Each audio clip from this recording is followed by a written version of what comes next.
Pamusoroi, muchirongwa chanhasi ngatikurukurei nhaurwa yekudyidzana kwevadzimu.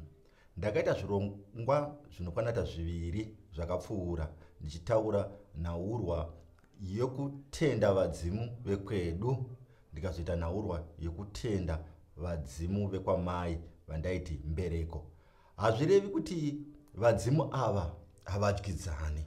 Vadzimu ava vanodyidzana, asi takanga takanangana nenhaurwa yekuti hatikwanisi kutenda vadzimu vekwamai ndirini mwana ndiri kuzviita, zvinoitwa nevekwamai. Asi ndinogona kuda kuti pane mashoko anogona kuti tisvitse, atinogona kuda kuti asvike kune vadzimu vekwamai tichishandisa ndiro yekwababa, kati ndiro yedzinza tingazviita sei. Ipapo tinokwanisa kuudza vedzinza rekwedu kana tichinge tiri kupira, pamwe tiri kupira zvatiri kupira, pamwe tiri kukumbirira zvatiri kukumbirira, pamwe pane zvatinoda kutaura, asi tinoda kuti shoko risvikewo kuvadzimu vekwamai. Tinokwanisa kuudza vadzimu vekwedu patinenge takutaura, kunyanya tataura mazita, ningi uudzewo baba vako ningi, ningi ugoudzawo baba vako ningi, zvigosvika kumatare ari kumusoro atisingazive. Motisvitsirawo, ini ndimwera nyati, mai vangu vakabva kunana Sinyoro. Motisvitsirawo kunana Sinyoro, ndiri kuudza vadzimu vangu kuti vataure nevekwaSinyoro, nokuti matare aya anodyidzana. Chandisina kuita apa ndechekutaura nana Sinyoro directly. Ndo chandisina kuita. Pakudiwa direct communication yakaita seiyoyo, ndipo pandakati zvinoda vekwamai. Asi ndinokwanisa kutaura nevekwangu. Vananyati makaenda kare, motisvitsirawo shoko iri kumatare ese amunodyidzana nawo, motisvitsirawo shoko iri kunana Sinyoro. Handina kutaura direct nana Sinyoro, asi ndati matare ekwedu ataure nematare avanodyidzana navo. Saka izvozvo zvinokwanisika zvakanyanyisa, zvakanakisa zvekare mukati mematare edu. Chero kumachembere tinokwanisa zvekare kuti machembere mopanana chibako ichi semagariro amakaita, motisvitsirawo zvechibako ichi kumachembere ose nevekwamai vakabereka mai. Ndizvo zvimwe zvinokwanisa zvakare kuitika mumatare kana tichinge totaura nemachembere. Machembere atisvitsirawo mashoko kumachembere vekwamai vakabereka mai. Zvinokwanisika zvekare. Asi zvinhu izvi zvine maconditions azvinawo kuti matare aya agosvika pakudyidzana. Matare aya anodyidzana kana achinge achizivana. Kuzivana pachivanhu kubvisirana pfuma. Ndosaka vachiti tiri kuda kuti tizivane, tiri kuda kuvaka ukama. Ukama pachivanhu hunovakwa nekunge tanobvisa pfuma. Kana tichinge tabvisa pfuma, patinenge tichibvisa pfuma roora paya, ndechimwe chinhano chine imwe spiritual significance yachinenge chinayo ipapo patinenge tinobvisa pfuma. Tiri kuti matare aya achitanga kufambidzana semafambidzirano akuita vanhu vanenge vari pasi. Kana isu takukwanisa kutanga kufambidzana nekuti pane zvaitwa pachivanhu zviri kureva kuti nematare ari kumatenga akuchitanga kudyidzana. Saka ndimwe nhau yakakosha pakuti matare adyidzane. Vamwe vangabvunza vakati, ko isu ndakarerwa kwamai, ndakaberekwa ndikangorerwa kwamai, hakuna pfuma yakauya, zvingafamba sei? Zvimwe zvinoita kuti matare iwawo adyidzane kubviswa kwechiredzwa, nokuti mwana kana akarerwa kwaamai anenge achingobatwa nemidzimu yekwamai, ita sokuti mwana wekwamai ikoko, wedzinza rekwamai, chero zvake ari muzukuru. Asi anenge panonobvisa chiredzwa ndipo panotambidzana vadzimu kuti uyu muzukuru wenyu uyu. Paitwa chivanhu chinoita kuti matare aya achikwanisa kutaurirana. Kana chiredzwa chisati chabviswa, chiredzwa is not a token of appreciation. Kana chiredzwa chisati chabviswa, zvinonetsa kuti matare aya adyidzane. Zvinonetsa zvikuru kune vaya vakateverwa nevadzimu vekwavo. Vadzimu vavo vakauya vachinogara pamwere, asi yakakurira nokurerwa kwaamai. Zvinonetsa kuti mudzimu uyo ugadzirwe zvakanaka, chiredzwa chisina kubviswa, nemhaka yekuti vekwamai vanenge vachingoti uyu achiri wekwedu, kusvika chiredzwa chabviswa, matare aya ochitanga kudyidzana zvakanaka. Saka mudzimu hongu unokwanisa kugara munhu ari kwaamai, kwaakakurira, kwaakarerwa, unokwanisa kugara. Asi kuti mudzimu uyu uchishanda zvakanaka, panenge ponetsa ipapo. Unenge wakangotevera ropa, wakatevera hwema, ukasvika ukanogara. Asi kuti uchinoshanda uripo, hapasati paitwa chivanhu chinoita kuti mudzimu iwoyo watevera ushande wakasununguka, nokuti pachiri nemashoko asati atambwa akapera zvakanaka kuti midzimu iyi idyidzane. Midzimu yekwamai nekwababa nedzinza rekwedu inofanira kudyidzana zvakanaka. Nemhaka yei midzimu iyi inofanira kudyidzana? Nokuti midzimu iyi ine maroles ainoita mukati meupenyu hwedu. Nakati midzimu iyi mimwe nemumwe ine zvayakamirira zvainoita mukati mekurarama. Ndosaka midzimu iyi ichifanira kudyidzana. Nekuti kazhinji tinoona kuti kana tiri kutsvaka makomborero, tiri kutsvaka zvipo, tiri kutsvaka kukomborerwa, zvinouya nevedzinza rekwedu. Zvipo nekubudirira zvinouya nevedzinza rekwedu. Asi punishment kazhinji inoregerwa midzimu yekwamai ichita punish munhu kazhinji. Vadzimu vekwedu zvinonetsa kuti vatirove neshamu. Kurova mwana neshamu hachisi chivanhu. Pachivanhu chedu baba vakanga vasingatenderi kurova mwana. Tikaverenga zvinyorwa tichada kuti tizombopinda nhaurwa yekurova vana.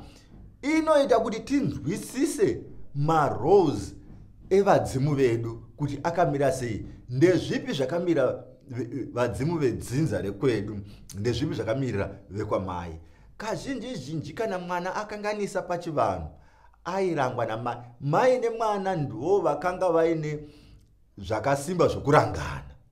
Kuranga mwana zvainyanya kuitwa naamai, zvisinganyanyi kuitwa nababa. Asi mwana kuzoona mwana osvika pakurangwa, aiwa panenge patonetsa ipapo. Tikatarisa zvinyorwa zvakanyorwa naBishop Ned Bruce achitarisa mabatirwo aitwa vana varungu vasati vavapo, colonization isati yavapo. Tikatarisa murume wandositaura Karl Mock wandozogara ndichitaura nezvake, anobudisa mabatirwo aitwa vana.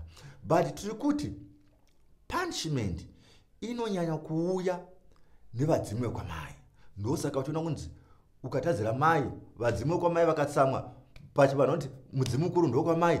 Vadzimu vekwamai vakatsamwa, unosangana nemunyama, ukarova mai, unotanda botso, ukatuka mai, ingozi, ukadini, zvinhu zvavamai zvikatsakatika. Ndivo vanouya nemapunishment zvakanyanya.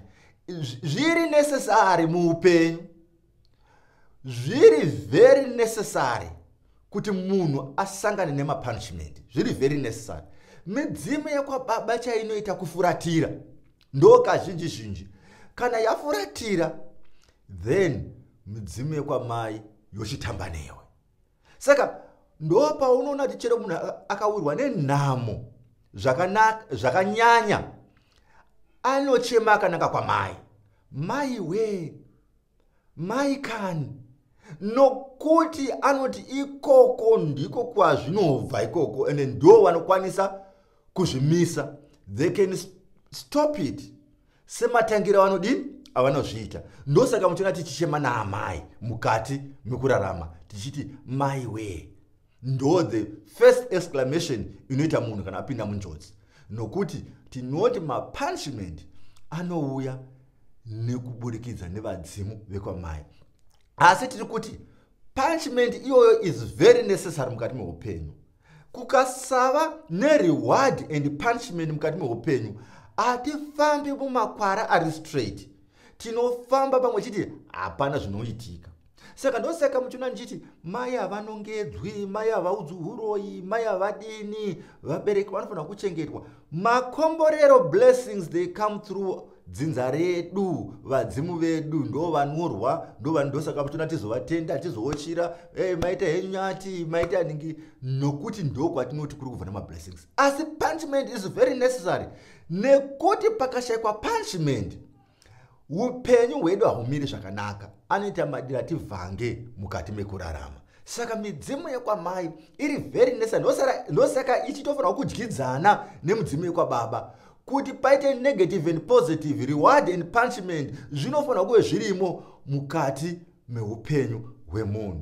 Saka kazhinji zhinji patinosanganidzana nemapunishment, midzimu yekwamai ndiyo iri pamusoro and so good pakutipa mapunishment. Ndo zvinoita kuti upenyu hwedu hudzokereke, hunge huri upenyu hunenge hwakamira zvakanaka. Saka tanga tichikurukura nhaurwa yekuti midzimu yekwamai neyekwababa inodyidzana.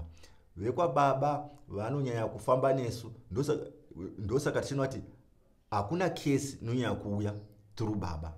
Kuchivanhu hakuna kesi inonyanya kuuya through baba. Midzimu yangu cannot kiss me. Kana amai vako vakangokutuka, kana ukatukwa naamai, zvinogona kukunetsa upenyu hwako hwese. Ndosaka uchiona zvichinzi mombe yomai yakakosha, nekuti a case can come, unogona kutukwa mukati mekurarama nenhaurwa yemombe yaamai yausina kubvisa, mombe yeumai. Saka atina mafanisi atinogona kuda kuita nevadzimu vekwamai. Ndo zvanenge ndazama kutaura muchirongwa chapfuura ichi, kuti midzimu yekwamai haisi yekungowira sekuti tiri ngowira ngoti midzimu, tinogona kufunga kuti tiri kunatsa, asi pamwe tichitodana mamwe matambudziko atinogona kudana. Midzimu yekwamai haisi yejee, haisi yekuita mafanisi, ndotaura nchiti mafanisi nayo haisi yejee. Midzimu inouya iri very strict mukati mekurarama kwani, mukati mekurarama kwedu. Saka zvinhu zvatofanira kuziva, nokuti ndivo vanokwanisa kutirova neshamu. Shamu inobva kuna mai, shamu inobva kuvadzimu vamai. Chero vadzimu vedu isu vedzinza rekwedu vakaneseka nesu, chavanoita kufuratira. Kana vafuratira, mhepo dzakaipa dzinobva dzapinda. Asi vadzimu vekwamai vanotirova neshamu. Vadzimu vedu vanofuratira kuti mhepo dzakaipa dzipinda. Havasivo vanotirova, asi vanofuratira kuti mhepo dzakaipa dzipinde, kwete kuti ivo ndo vanotirova. Asi vadzimu vekwamai vanonyatsotirova zvakanaka neshamu, zvekuti kana takugadzirisa izvozvo, tinogadzirisa takatonangana nevadzimu vekwamai. Kana totanda botso, takatonangana nevadzimu vekwamai. Kana zviri zvemombe yomai, tinenge takatonangana nevekwamai. Saka vadzimu vekwamai vanogona kuita sokuti yava ngozi mukati memusha, kuti rova kuita sokuti mumusha matova nengozi, tonzi ingozi nemhaka yekuti hembe dzekwamai dzakatsakatikira mumusha mani, mumusha menyu. Zvotozodanwa vekwamai votobika doro kuti zvinhu izvozvo zvifambe nenzira yakanaka. Marose ane vadzimu vakasiyana, vekwamai nevekwababa mukati meupenyu hwedu. Ndati ndizadzise pachirongwa chiya chatakaita musondo rapfuura, chandaitaura nekutenda vadzimu vekwamai. Hongu tinokwanisa kuudza vadzimu vekwedu kuti vataure nevadzimu vekwamai pane zvikawanda zvatingada kutaura navo, asi tisisu tiri kutaura nevadzimu vekwamai zviri direct. Asi tichiudza vadzimu vedu kuti vatikumbirewo kuvadzimu vekwamai, tiudze vadzimu vekwedu kuti vatitenderewo pane zvimwe zvatigona kusanganana nazvo, zvatinoda kuti vatitenderewo kuvadzimu vekwamai, asi tisingava address zviri direct. Asi once in a while, once in 5 years, once in 10 years, ngatimbodanaiwo, ngatimboendawo kunana sekuru vobika doro rematendo rokutenda vadzimu vekwavo. Varambe vasina kutitsamwira, varambe vakafara. Ndo vadzimu vanofanira kugara vakafara mukati meupenyu hwedu. Umqambisi the African teacher, ndatenda.